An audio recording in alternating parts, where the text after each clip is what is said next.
Excel techno school, Guruvayanakere, Venur. Admission open now. Darshan ಪತ್ನಿಗೆ ಕೆಟ್ಟ comment ಮಾಡಿದ್ದ ಮತ್ತಿಬ್ಬರು ಅರೆಸ್ಟ್ ಆಗಿದ್ದಾರೆ. ಇದೀಗ ಒಟ್ಟು 4ರನ್ನ ಸಿಸಿಬಿ ಪೊಲೀಸರು ಬಂಧಿಸಿದ್ದಾರೆ.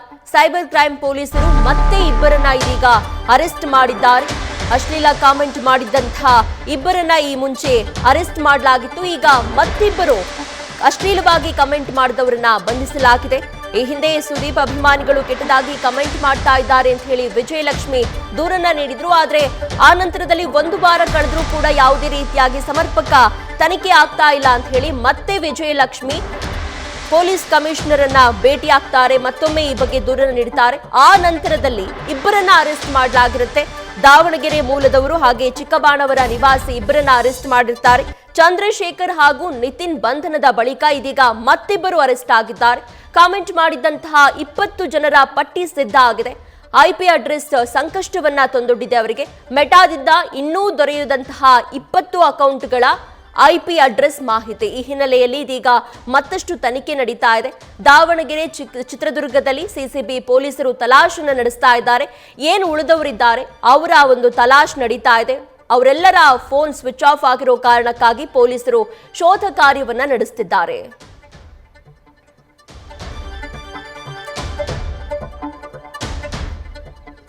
ಈ ಬಗ್ಗೆ ಹೆಚ್ಚಿನ ಡೀಟೇಲ್ಸ್ ಅನ್ನ ನಮ್ಮ ಪ್ರತಿನಿಧಿ ಶಿವಕುಮಾರ್ ನೀಡ್ತಾ ಹೋಗ್ತಾರೆ. ಶಿವಕುಮಾರ್, ಈ ಮುಂಚೆ ಇಬ್ಬರನ್ನ ಅರೆಸ್ಟ್ ಮಾಡಿದ್ರು, ಈಗ ಮತ್ತಿಬ್ಬರು ಅರೆಸ್ಟ್ ಆಗಿದ್ದಾರೆ. ಇವರು ಯಾವ ಮೂಲದವರು, ಹಾಗೇನೆ ಇವರು ಯಾವ ಉದ್ದೇಶದಿಂದ ಈ ರೀತಿಯಾಗಿ ಅಶ್ಲೀಲವಾಗಿ ವಿಜಯಲಕ್ಷ್ಮಿಗೆ ಕಮೆಂಟ್ ಮಾಡಿದ್ದಾರೆ ಅನ್ನುವಂತಹ ಮಾಹಿತಿ ಲಭ್ಯ ಆಗಿದೆಯಾ? ಪ್ರೀತಿ, ದರ್ಶನ್ ಅವರ ಪತ್ನಿ ವಿಜಯಲಕ್ಷ್ಮಿ ಅವರಿಗೆ ಅಶ್ಲೀಲವಾದಂಥ ಕಾಮೆಂಟ್ ಪ್ರಕರಣಕ್ಕೆ ಸಂಬಂಧಪಟ್ಟಂತೆ ಸದ್ಯ ಸಿಸಿಬಿಯ ಸೈಬರ್ ಕ್ರೈಮ್ ಪೊಲೀಸರು ಮತ್ತಿಬ್ಬರು ಆರೋಪಿಗಳನ್ನು ಅರೆಸ್ಟ್ ಮಾಡಿದ್ದಾರೆ. ಈ ಪೈಕಿ ಹುಬ್ಬಳ್ಳಿಯ ಪೆಟ್ರೋಲ್ ಬಂಕ್ ಮ್ಯಾನೇಜರ್ ಆಗಿರುವಂತಹ ನಾಗರಾಜ್ ತಳ್ವಾರ್ ಹಾಗೂ ಧಾರವಾಡದಲ್ಲಿ ಆಡಿಟರ್ ಆಗಿ ಕೆಲಸವನ್ನು ಮಾಡ್ತಿದ್ದಂಥ ಪ್ರಶಾಂತ್ ತಳ್ವಾರ್ ಎಂಬಂತ ಇಬ್ಬರು ಆರೋಪಿಗಳನ್ನು ಅರೆಸ್ಟ್ ಮಾಡಿದ್ದಾರೆ. ಬಂಧಿತ ಇಬ್ಬರು ಆರೋಪಿಗಳು ಹುಬ್ಬಳ್ಳಿ ಧಾರವಾಡ ಮೂಲದವರು. ಸದ್ಯ ಅವರನ್ನ ಬೆಂಗಳೂರಿಗೆ ಕರೆತಂದು ಹೆಚ್ಚಿನ ವಿಚಾರಣೆ ಮಾಡುವಂತಹ ಕೆಲಸವನ್ನ ಸಿಸಿಬಿ ಸೈಬರ್ ಕ್ರೈಮ್ ಇನ್ಸ್ಪೆಕ್ಟರ್ ಆದಂತಹ ಉಮೇಶ್ ಅವರ ತಂಡ ಮಾಡ್ತಿದೆ. ಇದೇ ಪ್ರಕರಣಕ್ಕೆ ಸಂಬಂಧಪಟ್ಟಂತೆ ಹಿಂದೆ ಕಳೆದ 2 ದಿನಗಳ ಹಿಂದಷ್ಟೇ ಇಬ್ಬರು ಆರೋಪಿಗಳನ್ನು ಅರೆಸ್ಟ್ ಮಾಡಿದ್ರು. ಈ ಪೈಕಿ ಬೆಂಗಳೂರಿನ ಚಿಕ್ಕಬಾಣವರದ ಚಂದ್ರು, ಆತ ವೃತ್ತಿಯಲ್ಲಿ ಆಟೋ ಡ್ರೈವರ್, ಆತನನ್ನು ಅರೆಸ್ಟ್ ಮಾಡಿದ್ರು. ಮತ್ತೆ ದಾವಣಗೆರೆ ಮೂಲದ ಸಾಫ್ಟ್ವೇರ್ ಇಂಜಿನಿಯರ್ ಆಗಿದ್ದಂತಹ ನಿತಿನ್ ಅನ್ನು ಕೂಡ ಅರೆಸ್ಟ್ ಮಾಡಿದ್ರು. ಸದ್ಯ ಪ್ರಕರಣದಲ್ಲಿ ನಾಗರಾಜ್ ತಳ್ವಾರ್, ಪ್ರಶಾಂತ್ ತಳ್ವಾರ್, ಚಂದ್ರು ಹಾಗೂ ನಿತಿನ್ ಒಟ್ಟು 4 ಜನರ ಅರೆಸ್ಟ್ ಆಗಿದೆ. ಬಂಧಿತ ಆರೋಪಿಗಳನ್ನ ಹೆಚ್ಚಿನ ವಿಚಾರಣೆ ಮಾಡುವಂತ ಕೆಲಸವನ್ನ ಸಿಸಿಬಿ ಪೊಲೀಸರು ಮಾಡ್ತಿರುವಂತದ್ದು. ಪ್ರಮುಖವಾಗಿ ಪ್ರಕರಣದಲ್ಲಿ ವಿಜಯಲಕ್ಷ್ಮಿ ದೂರನ್ನು ಕೊಡುವಂತಹ ಸಂದರ್ಭದಲ್ಲಿ ಆ ವಿಜಯಲಕ್ಷ್ಮಿ ದೂರಿನಲ್ಲಿ ಸುಮಾರು 18 ಅಕೌಂಟ್ ಐಡಿಗಳನ್ನ ಮೆನ್ಷನ್ ಮಾಡಿ ದೂರನ್ನು ಕೊಟ್ಟಿರ್ತಾರೆ.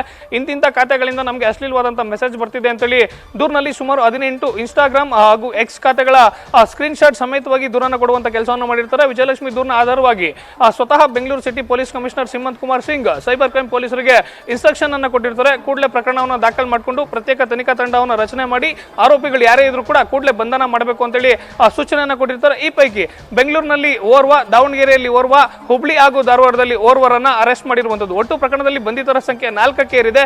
ಸದ್ಯ ಬಂಧಿತ ಆರೋಪಿಗಳನ್ನ ವಿಚಾರಣೆ ಮಾಡಿದಂತ ಸಂದರ್ಭದಲ್ಲಿ ಆರೋಪಿಗಳು ಎಲ್ಲರೂ ಕೂಡ ಇನ್ಸ್ಟಾಗ್ರಾಮ್ ಹಾಗೂ ಎಕ್ಸ್ ನಲ್ಲಿ ಮೆಸೇಜ್ ಆಗ್ತಿದ್ರು. ನಾವು ಕೂಡ ಪೋಸ್ಟ್ ನೋಡಿದಂತವ್ರು ಎಲ್ಲರೂ ಮೆಸೇಜ್ ಆಗ್ತಿದ್ದಾರೆ ಅಂತೇಳಿ ನಾವು ಕೂಡ ಮೆಸೇಜ್ ಮಾಡಿದ್ವಿ. ನಮಗೆ ದರ್ಶನ್ ಅಂದ್ರು ಇಷ್ಟ, ಸುದೀಪ್ ಅಂದ್ರು ಇಷ್ಟ, ಆದ್ರೆ ನಾವು ಯಾರ ಅಭಿಮಾನಿಗಳು ಅಲ್ಲ, ನಮ್ಗೆ ಯಾರು ಕೂಡ ಮೆಸೇಜ್ ಅನ್ನು ಹಾಕ್ಲಿಕ್ಕೆ ಹೇಳಿಲ್ಲ ಅನ್ನೋ ಮಾತನ್ನ ಸದ್ಯ ಪ್ರಾಥಮಿಕ ವಿಚಾರಣೆ ವೇಳೆಯಲ್ಲಿ ಹೇಳಿರುವಂತದ್ದು ಒಂದ್ ಕಡೆ. ಮತ್ತೊಂದ್ ಕಡೆ ಪ್ರಕರಣದಲ್ಲಿ ಆಲ್ರೆಡಿ ವಿಜಯಲಕ್ಷ್ಮಿ ಅವರು ಸೂಚನೆ ಮಾಡಿದಂತೆ, ಅಂದ್ರೆ ಅವರು ಕೊಟ್ಟಂತ ದೂರ್ನ ಅನ್ವಯವಾಗಿ 18ಕ್ಕೂ ಹೆಚ್ಚು ಜನ ಅಶ್ಲೀಲವಾಗಿ ಕಾಮೆಂಟ್ ಅನ್ನ ಮಾಡಿದ್ದಾರೆ ಅಂತೇಳಿ ಸ್ವತಃ ಅವ್ರು ಕೊಟ್ಟಂತ ದೂರ್ನಲ್ಲಿ ಉಲ್ಲೇಖ ಮಾಡುವಂತ ಕೆಲಸವನ್ನ ವಿಜಯಲಕ್ಷ್ಮಿ ಅವರು ಮಾಡಿದ್ರು. ಹೀಗಾಗಿ ಪ್ರಕರಣದಲ್ಲಿ ಬಂಧಿತರಾಗುವಂತರ ಸಂಖ್ಯೆ ಇನ್ನಷ್ಟು ಹೆಚ್ಚಾಗುವಂತ ಸಾಧ್ಯತೆಗಳಿದೆ. ಸದ್ಯ ಸ್ವತಃ ಪೊಲೀಸ್ ಮೂಲಗಳು ಹೇಳುವಂತಹ ಮಾಹಿತಿ ಪ್ರಕಾರ ಈ ಪೈಕಿ ಅಶ್ಲೀಲವಾಗಿ ಕಾಮೆಂಟ್ ಹಾಕಿದಂತ ಆರೋಪಿಗಳ ಪೈಕಿ ಬಹುತೇಕರು ಚಿತ್ರದುರ್ಗ, ದಾವಣಗೆರೆ ಭಾಗದವರಾಗಿದ್ದು ಆರೋಪಿಗಳೆಲ್ಲರೂ ಕೂಡ ತಮ್ಮ ಮೊಬೈಲ್ ಸ್ವಿಚ್ ಆಫ್ ಮಾಡ್ಕೊಂಡಿರುವಂತದ್ದು ಸದ್ಯ ಪೊಲೀಸರಿಗೆ ಒಂದು ಸವಾಲಾದ್ರೆ, ಮತ್ತೊಂದು ಕಡೆ ಪ್ರಕರಣಕ್ಕೆ ಸಂಬಂಧಪಟ್ಟಂತೆ ಆರೋಪಿಗಳು ಮಾಡಿರುವಂತಹ ಅಕೌಂಟ್ಗಳ URL ID ಏನಿದೆ ಅದಕ್ಕೆ ಸಂಬಂಧಪಟ್ಟಂತೆ ಸೈಬರ್ ಕ್ರೈಮ್ ಪೊಲೀಸರು ಮೆಟಾದವರಿಗೆ ಪತ್ರವನ್ನ ಬರೆದು ಅಕೌಂಟ್ಗಳ ಡೀಟೇಲ್ಸ್ ಅನ್ನ ಕೇಳಿದ್ರು ಕೂಡ ಇನ್ನು ಮೆಟಾದಿಂದ ಯಾವುದೇ ಅಧಿಕೃತವಾದಂತಹ ಮಾಹಿತಿ ಕೂಡ ಸಿಸಿಬಿ ಪೊಲೀಸರಿಗೆ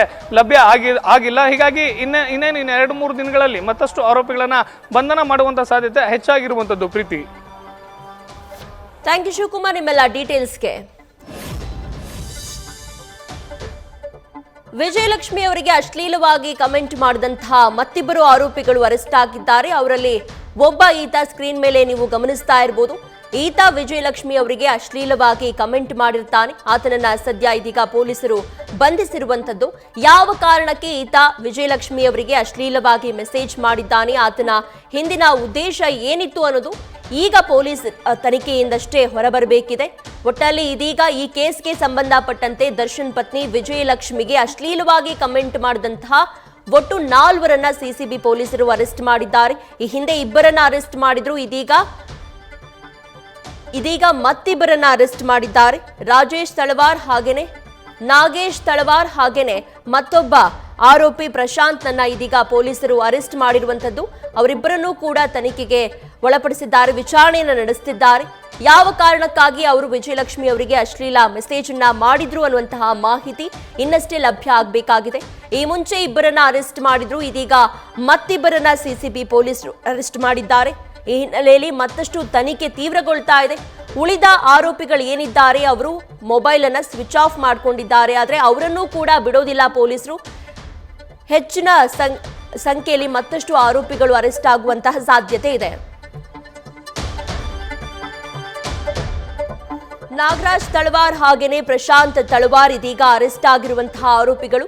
ದರ್ಶನ್ ಪತ್ನಿ ವಿಜಯಲಕ್ಷ್ಮಿಗೆ ಅಶ್ಲೀಲ ಕಮೆಂಟ್ ಮಾಡಿದಂತಹ ಮತ್ತಿಬ್ಬರು ಆರೋಪಿಗಳು. ನೀವು ದೃಶ್ಯದಲ್ಲಿ ಗಮನಿಸ್ತಾ ಇರಬಹುದು ಅವರ ಫೋಟೋಗಳನ್ನ.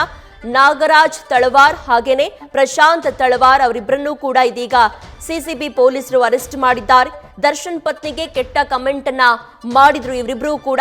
ಈ ಹಿಂದೆ ಅರೆಸ್ಟ್ ಆದಂತಹ ಇಬ್ಬರು ಹಾಗೇನೆ ಈಗ ಏನು ಅರೆಸ್ಟ್ ಆಗಿದ್ದಾರೆ ನಾಗರಾಜ್ ತಳವಾರ್ ಹಾಗೇನೆ ಪ್ರಶಾಂತ್ ತಳವಾರ್ ಅವರನ್ನ ಇದೀಗ ವಿಚಾರಣೆಯನ್ನ ನಡೆಸುತ್ತಿದ್ದಾರೆ ಪೊಲೀಸರು. ಯಾವ ಕಾರಣಕ್ಕಾಗಿ ವಿಜಯಲಕ್ಷ್ಮಿ ಅವರಿಗೆ ಅಶ್ಲೀಲವಾಗಿ ಕಮೆಂಟ್ ಅನ್ನ ಮಾಡಿದ್ರು ಅನ್ನುವಂಥದ್ದು ಪೊಲೀಸರ ವಿಚಾರಣೆಯ ನಂತರವಷ್ಟೇ ಬಹಿರಂಗ ಆಗಬೇಕಿದೆ. ನ್ಯೂಸ್ ಫಸ್ಟ್ ನಿರ್ಭೀತಿಯಿಂದ ನಿಮ್ಮ ಪರವಾಗಿ.